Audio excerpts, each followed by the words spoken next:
Sir आपसे जानना चाहूँगी कि गठिया एक ऐसी बीमारी है जिसके बारे में सभी जानते हैं, लेकिन आपसे मैं जानना चाहूँगी कि इससे कैसे परहेज़ कर सकते हैं? देखिए, गठिया दो तरह के होते हैं। एक डिजेनरेटिव होता है, मीन्स कि समय के साथ जोड़ का डिजेनरेशन उसका जैसे कि गाड़ी वाड़ी का पुराना होता है तो खराबी होती है, वो जोड़ के साथ होता है। इसको डिजेनरेटिव आर्थराइटिस बोलते हैं। डिजेनरेटिव आर्थराइटिस आपके रहन सहन, आपके ज़िंदगी, आपके शरीर के ऊपर, जैसे मान लो कोई बहुत ही हैवी आदमी है, 100 केजी से ऊपर का है, तो उसका जल्दी घुटना खराब हो जाएगा। जो बहुत दुबला पतला आदमी है उसका घुटना जल्दी नहीं खराब होगा, तो डिजेनरेशन का है। तो एक डिजेनरेटिव आर्थराइटिस है। दूसरा आर्थराइटिस होता है जो बीमारी होती है, जिसको हम लोग गठिया बोलते हैं, रोमेटॉइड आर्थराइटिस। एक बीमारी होती है जिसमें कि यूरिक एसिड के बढ़ जाने से जोड़ खराब हो जाता है, उसको हम लोग बोलते हैं गाउटी आर्थराइटिस। एक बीमारी होती है जिसमें इन्फेक्शन हो जाने से जोड़ खराब हो जाता है, उसको हम लोग बोलते हैं इन्फेक्टिव आर्थराइटिस। ठीक उसी तरह से किसी को चोट लग गई, उसके चलते जोड़ खराब हो गया, उसको बोलते हैं post traumatic arthritis.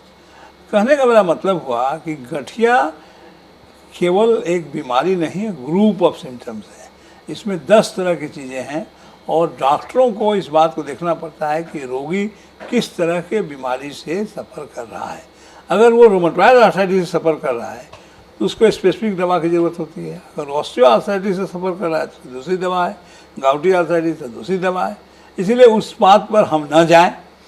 As a general public हमें मालूम होना चाहिए कि गठिया है क्या।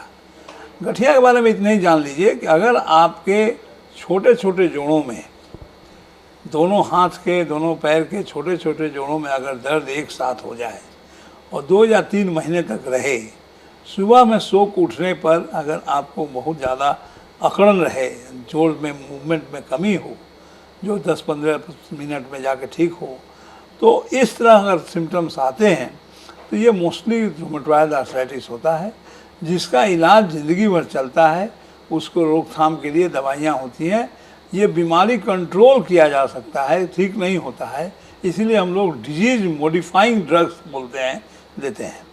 ये अगर बीमारी आपको है तो उसको स्पेसिफिक स्पेशलिस्ट डॉक्टर से दिखाना चाहिए। अब रही बात ऑस्टियोआर्थराइटिस। अगर आप 70 साल 80 साल के बुजुर्ग हैं और आपके घुटने में दर्द हो रहा है, अगर आपने एक्सरे कराया और पाया कि हमारा स्पेस घट गया है, तो वो ऑस्टियोआर्थराइटिस कहलाता है। उसके बचाव के लिए फिर आप बहुत सी दवाइयाँ कर सकते हैं। उसमें जो डॉक्टर्स की दवाई होती है उसको जाके कार्टिलेज को प्रोटेक्ट करने वाली दवा दी जाती है। ऐसे हमारे भारतवर्ष में इतनी ज़्यादा फ्रीडम है कि पूरा अखबार हमारे जोड़ों के दर्द की दवाइयों से भरा रहता है, एडवर्टीजमेंट के रूप में। उसका कितना फ़ायदा होता है, कितना नहीं होता है, सब नहीं जानते हैं। एक कंपनी को जरूर फ़ायदा होता है। हम इसके बहुत खिलाफ हैं कि किसी भी बीमारी के लिए अखबार में निकाल जाता है कि जोड़ों का दर्द का एकमात्र दवा।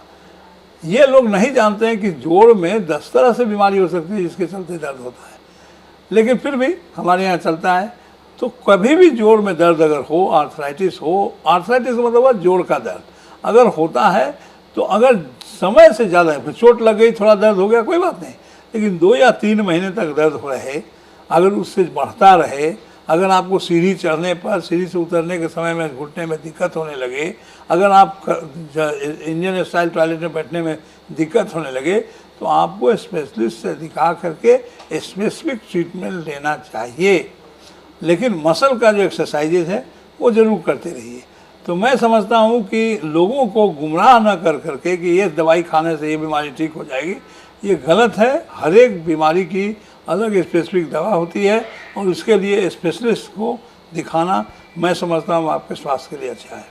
जी सर, और जैसा कि सर हम गठिया की बात कर रहे हैं, तो जो भी गठिया से ग्रसित है तो उन्हें क्या खाने से बचना चाहिए, क्या अच्छा, अब जैसे गठिया की बात मैंने करी, जैसे गाउट, यूरिक एसिड अगर बढ़ा हुआ है किसी का, उसके चलते अगर जोड़ खराब हुआ है तो आपको खाना पर परहेज होना चाहिए।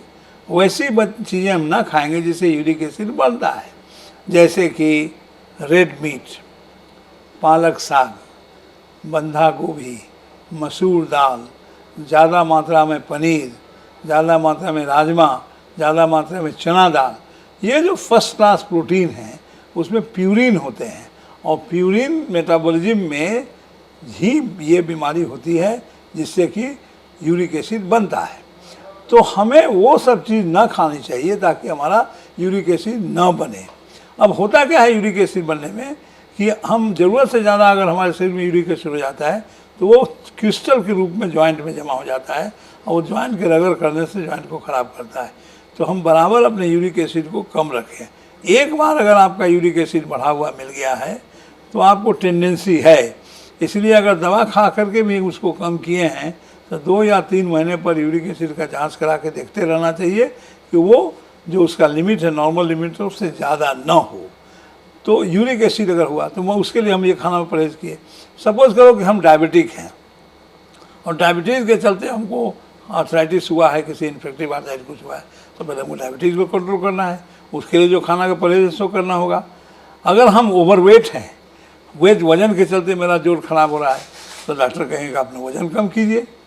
तो उसके लिए जो खाने में परहेज होगा कि आलू भात, चीनी, मिठाई, तला हुआ चीज़ मत खाइए, तो हम लोग मना करते हैं। इसीलिए किसी भी चीज़ के लिए स्पेसिफिक नहीं है, लेकिन मूलतः बात इतनी ही है कि अपने शरीर के वजन पर ध्यान रखिए, बैलेंस डाइट लीजिए और कोशिश कीजिए कि जो भी सीजनल फ्रूट उसको खाएं, क्योंकि सीजनल फ्रूट हमें शरीर में वो सब तत्व देते हैं जो हमें बहुत ज़रूरी है, जो हमें बाहर नहीं मिलता है। तो सीजनल फ्रूट्स, उसका रेगुलर एक्सरसाइजेज और avoid junk food like pizza and other चीज़ जो भी है, ये सब को अवॉइड कीजिए, बिकॉज वो लोग वो लेस फाइबर युक्त पदार्थ है जो आपके आँत से लेकर के आपके शरीर को ख़राब करता है।